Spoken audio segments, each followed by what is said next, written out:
saya kembali bertanya kepada Pak Jogi. Pak Jogi, kalau tadi ditanyakan oleh Mbak Putri bahwa tidak mengapa, biasanya pelaku itu tidak akan mengakui perbuatannya sampai dengan akhir persidangan. Tapi kan di sana ada pembuktian di persidangan. Apakah Pak Jogi juga mengatakan bahwa ada salah vonis di sini karena sudah diputus oleh vonis pelaku bersalah melakukan perbuatannya, Pak Jogi? Oke, bisa saya jawab? Boleh, Bapak. Boleh. Kita tahu ada sejarah hukum juga yang kelam.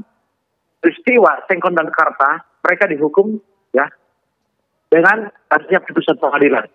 Tapi sekian tahun kemudian ada orang yang mengaku sebagai pelaku kejahatan. Jadi kita jangan hanya berpijak dalam konteks yang sifatnya pragmatis. Bisa saja setiap pertimbangan hakim itu tidak mempertimbangkan bukti-bukti yang ada. Itu yang kami rasakan. Sebagai contoh ya, bahwa sebagai milik daripada Rivaldi alias Ucil yang dijadikan sebagai barang bukti untuk untuk kasus undang-undang darurat dijadikan sebagai bukti yang tidak ada korelasinya dengan yang dituduhkan. Yang kedua, Rivaldi ini tidak dikenal dengan klien kami. Demikian juga klien kami tidak mengenal yang bersangkutan. Itu ditolong digarisbawahi. Terus klien kami juga tidak mengenal nama-nama yang ada di DPO. Jadi termasuk juga katakanlah ada sperma di situ. Dan tadi saya jelaskan. Kenapa sperma ini tidak dilakukan pengujian? Kami terbuka kok, tidak menutupin. Seandainya kami menolak untuk dilakukan pengujian terhadap klien kami terkait dengan sperma di dalam hasil forensik yang dilakukan oleh kedokteran forensik, baru di situ kami dipertanyakan kualitasnya sebagai lawyer. Tetapi kami welcome. Pak Jogi. Yang berikutnya, tentang barang bukti katakanlah sepeda motor. Siapa bilang tidak rusak?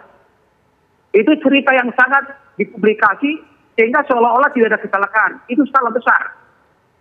Buktinya di trotoar yang sifatnya permanen ada gesekan antara step sepeda motor dengan motor. Kemudian juga ada darah dan daging di baut daripada lampu penerangan jalan.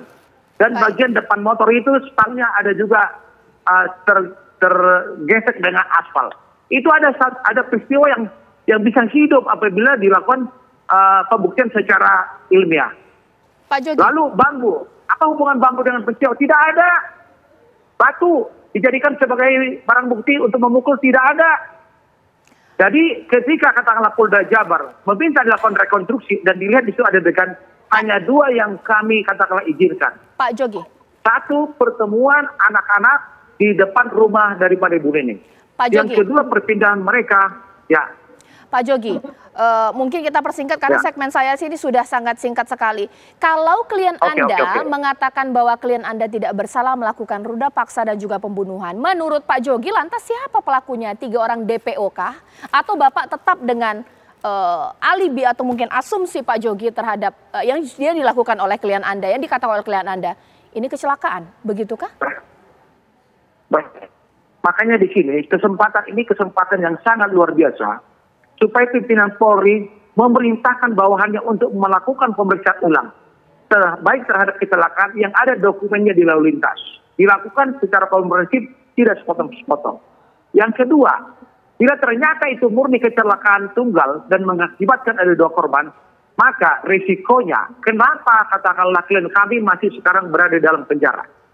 Yang berikutnya, kalau katakanlah ada tuduhan 340 kepada klien kami, dari prosedur penanganan awal aja, dilakukan penangkapan semena-mena oleh orang tua daripada korban, tanpa diketahui oleh pimpinannya lebih tinggi, dan dia berada di unit narkoba. Itu tidak boleh. Tidak boleh. Baik. Pak Jogi, saya sudah menangkap poin Mbak Jogi. Sekarang saya ke Mbak Putri. Mbak Putri, dari kuasa hukum keluarga ini bagaimana melihatnya? Jangan sampai fokus kita ini kemudian jadi teralih ya, bahwa ada kasus salah tangkap, itu nanti Pak Jogi lah yang nanti akan melakukan langkah hukum PK. Fokus kita adalah ada ruda paksa Mbak Putri dan DPO ini harus segera ditangkap. Seperti apa harapan Mbak Putri? Mbak Putri, ya, silakan. Jadi saya mau membahas singkat ya Mbak. Perihal ruda paksa tentunya saat ini kita sudah sulit ya untuk membuktikannya lagi ya, karena saya nggak tahu apakah sperma itu masih ada atau tidak. Itu yang pertama. Kemudian yang kedua, perihal DPO 3 orang ini yang masih diduga adalah otak dari terjadinya pembunuhan ini, ya kami sangat berharap pada pihak kepolisian untuk segera melakukan penangkapan, jangan menunda lagi, agar 3 orang ini ketika tertangkap dia akan bisa mengatakan apakah 8 orang ini memang terlibat atau tidak. Jadi kita jangan sampai berasumsi Pak Jody sah-sah saja membela klien, tapi kan ini sudah ada produk hukum, Mbak. Sudah ada produk hukum yang sudah ingkrah. Jadi kalau kita merujuk ke belakang lagi, flashback lagi ke belakang, saya rasa terlalu panjang kita membahasnya lagi. Nanti biar Pak Jody aja lakukan upaya hukum PK, Pak. Tapi saat ini kami mempercayai kinerja polisi yang sudah melakukan penangkapan dan pengadilan sudah memutuskan dan ingkrah terhadap 8 orang, kami meyakini itu adalah benar, gitu. Jadi kita tidak bisa lagi berbicara bahwa itu tidak benar. Ini sudah 8 tahun, Mbak, masalahnya. Sangat lama sekali, gitu. Kenapa tidak dilakukan upaya-upaya hukum lainnya sebelum sampai 8 tahun, itu saja, Mbak. Oke, baik. Mungkin saya ke Pak Ahyar. Betulkah seperti itu mindset kita bahwa oke, Pak Jogi boleh melakukan langkah hukum, tapi kita juga harus fokus, ada DPO yang harus ditangkap, ada kasus ruda paksa juga kita kemudian tidak boleh lupa, dan hal-hal lainnya yang perlu kita masukkan agar ini benar-benar adil. Ya, untuk mengungkap kepastian hukum dan keadilan itu adalah 1 PK. Yang kedua adalah ditangkapnya 3 orang ini. Siapa pelaku yang sebenarnya? Kemudian juga kalau memang ada ruda paksa tadi, itu bisa delik tertinggal, bisa diusut, cari pelakunya. Tentu dunia kedokteran nanti masih ada nggak alat-alat bukti spermanya, DNA itu yang bisa atau tidak. Tapi harus mencoba langkah itu, jangan kita sisakan. Karena ini adalah konkursus, delik gabungan, tindak pidana gabungan yang terjadi di sini. Ada pembunuhan, ada pemerkosaan. Ini harus kita tuntaskan. Siapa pelakunya? Setiap tindak pidana kejahatan pasti meninggalkan jejak. Tinggal bagaimanakah penegak hukum, kita sama-sama mengawal, mencari jejak itu tadi. Kita ungkap apa adanya.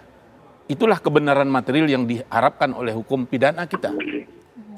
Itu saja. Mbak Hanifah, kasus ini sebenarnya sebagai pemicu ya, bahwa banyak sekali kasus-kasus seperti ini yang terjadi tidak bisa terungkap, memang karena sulit secara kasus, sulit untuk dibuktikan. Tapi dengan ada hal ini bagaimana kemudian kita bisa belajar sebagai masyarakat, bahkan juga dari institusi ini, bagaimana melihatnya? Oke. Kalau sudah berdiskusi seperti ini kan jadi terbuka semuanya ya Mbak ya. Tadi sudah disampaikan bahwa kasus ini akan mudah terbuka ketika si 3 orang tadi itu ketemu. Ya. Yang menjadi masalah adalah bagaimana masyarakat mau membantu untuk menemukan sementara identitasnya saja tidak jelas, fotonya tidak ada. Kalaupun mereka bertiga ini melarikan diri, sepintar apa mereka melarikan diri? Padahal ketika pelaku ini melakukan, mereka masih anak-anak. Jadi cara berpikir mereka mungkin sangat sederhana dan mereka tidak pernah melakukan kejahatan. Artinya mereka akan melakukan pelarian diri ke tempat-tempat tertentu yang paling aman, yaitu di keluarganya. Kalau memang dia tidak pergi ke keluarganya, di keluarganya tidak ada, berarti ada seseorang yang berkuasa yang memang menyembunyikan mereka. Sehingga inilah yang menjadi kasus ini menjadi sulit. Jadi saya sepakat dengan Pak Jody tadi, kalau memang ini bukan pelaku, ya dibuktikan. Membuktikannya seperti apa? Masa tidak ada kejahatan yang tanpa pelaku? Ya, berarti betul. Pelaku yang 3 ini yang harus segera dicari. Jadi sekarang kan yang dibutuhkan adalah melibatkan masyarakat untuk mengetahui bagaimana masyarakat harus terlibat. Kan akan sulit gitu ya, hanya bisa mengawal saja masyarakat untuk saat ini. Baik, terima kasih Mbak Hanifah, terima kasih Pak Ahyar Salmi. Pak Jogi, terima kasih atas waktunya. Kita begitu menghargai apa yang Bapak katakan. Kita tunggu nanti jika ada proses hukum untuk klien Anda. Kita juga menghormati waktu dari keluarga korban tanpa mengurangi rasa hormat. Kita tetap akan mengawal bahwa kepolisian akan cepat menangkap 3 DPO. Terima kasih Mbak Putri, Pak Jogi, terima kasih. Mbak? Ya. Dan bisa pemirsa, 1 menit, Mbak? Boleh Bapak, silakan 1 menit Bapak. Baik, terima kasih. Di sini dari awal sudah katakan ada kejanggalan. Kenapa anak Pak RT namanya Kapi? Yang ditangkap bersamaan dengan mereka karena bapaknya datang kantor polisi dibebaskan. Padahal mereka ada di 2 tempat malam ini.